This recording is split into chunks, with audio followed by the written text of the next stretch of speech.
Hello and welcome to the College Investor Audio Show. So glad you're hanging out with us today as we take a look at some IRS data. Families paid just $464 on average in 529 plan penalties. Very interesting topic today. We'll get to it in just a second. Anytime you hear a topic on the podcast, you can always find the article along with it at thecollegeinvestor.com. Just search for the words like the title of the podcast, throw it into the search bar, and you'll find the article. You can also like, follow, subscribe, click all the buttons you got to on social media. Just search for The College Investor. You'll find us. We'd love to help you wherever you are in your money journey. Let's take a look at this now. The new IRS data shows that the dreaded 529 plan penalty is far less common and far less painful than most families fear. Isn't that kind of how it turns out? We fear the worst, and then it ends up like, oh, that wasn't so bad. Anyway, that's kind of like a life lesson there. According to the IRS Statistics of Income Division's line item estimates for tax year 2023, which is the most recent year with data available, and it was released in June 26, just 165,152 tax returns paid the 10% additional tax on non-qualified distributions from 529 plans and education savings accounts, totaling $76.6 million.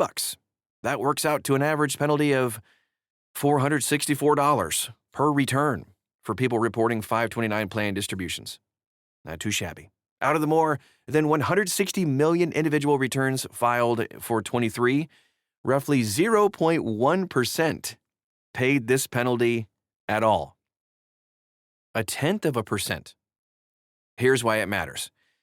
Fear of the 529 plan penalty. And by the way, just so you know, when our fear part of our brain is activated, that activates the fight or flight response, which then shuts down the rest of the rational part of our brain. So fear causes irrationality. That's just a quick side note. All right, back to our regularly scheduled podcast.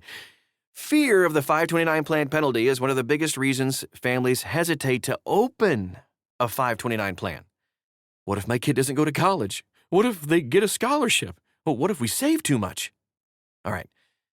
The data shows those worst-case scenarios rarely ever turn into big penalties. It's true. The 10% additional tax only applies to the earnings portion of a non-qualified withdrawal, never the contributions. So even families who cash out entirely typically owe far less than they expect to owe. By the numbers, let's dive in here. Here's the data from Form 5329 Part 2, which is the section where taxpayers report additional taxes on education accounts for the tax year of 23. 231,000 and change returns reported taxable earnings from a non-qualified education account withdrawal, totaling $913 million. Everyone in this group owed ordinary income tax on those earnings. About 165K of those returns also paid the 10% penalty, totaling $76 million, which we talked about earlier, an average of roughly $464. Why the gap? So the income tax on earnings always applies to a non-qualified withdrawal, but the 10% penalty gets waived when an exception applies. Roughly a quarter of families reporting taxable earnings avoided the penalty this way. There was an exception. The most common one to paying the penalty is receiving a scholarship. When a beneficiary receives tax-free educational assistance, a matching amount can be withdrawn penalty-free. Death, disability, and attendance at a U.S. military academy also qualify. A quick note here.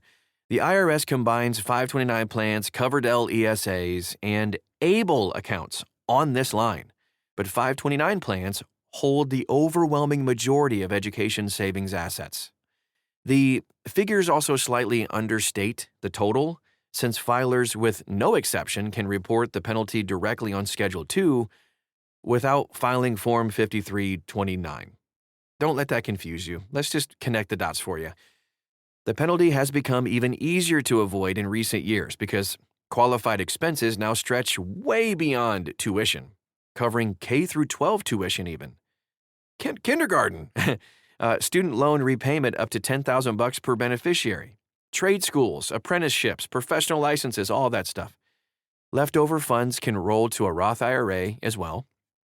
You can transfer to another family member, or you can even just stay invested for a future grandchild. Even honest mistakes are fixable too. Families who withdraw too much can recontribute to the funds within 60 days, or apply the money to other qualified expenses in the same calendar year. Look, the 529 plan penalty is real, but it's not a deal breaker.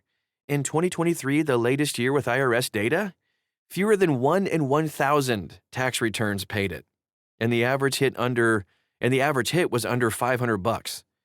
Families skipping the tax-free growth of a 529 plan out of penalty fear are illogical and irrational, by the way, and are giving up a lot to avoid a risk that rarely even materializes.